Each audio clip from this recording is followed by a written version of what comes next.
Most of us live next door to or near somebody. No man is an island, as they say.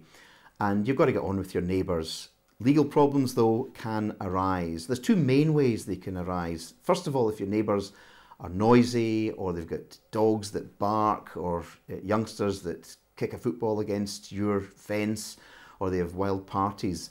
That is what the law calls a nuisance. And if things can't be resolved between yourself and your neighbour directly, then you may have to see a solicitor, get a threatening letter sent to the neighbours, or if it really gets out of hand, you can take your neighbours to court for an interdict.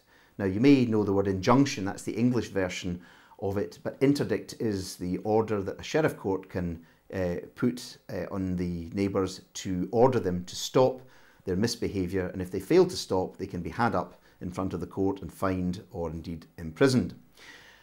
The other main area of neighbour problems is development, and by that I mean if your next door neighbour wants to build a wall where the existing fence is, or extend their property to build a conservatory, then generally speaking they're able to do those things as long as they don't physically infringe your property rights. If there's a fence there and it straddles your property and next door, then that cannot be taken down unilaterally by the neighbour without your consent. If they're choosing to build something, a wall or a fence, within their property, then if they need access via your property to actually build it, you do not have to give access. You do not have to give permission for them to come in if you choose not to. And if somebody has, say, a tree in their garden that overhangs your garden and won't trim it back, you are legally entitled to cut back the branches on your side and hand them over the wall. Now, those are just a few brief examples of what can happen if there are problems with your neighbour.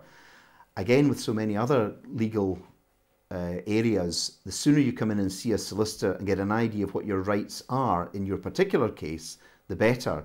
And we can advise you whether it is worth your while taking legal action and what kind of legal action to take in order to perhaps get the best result with the minimum amount of angst and indeed cost.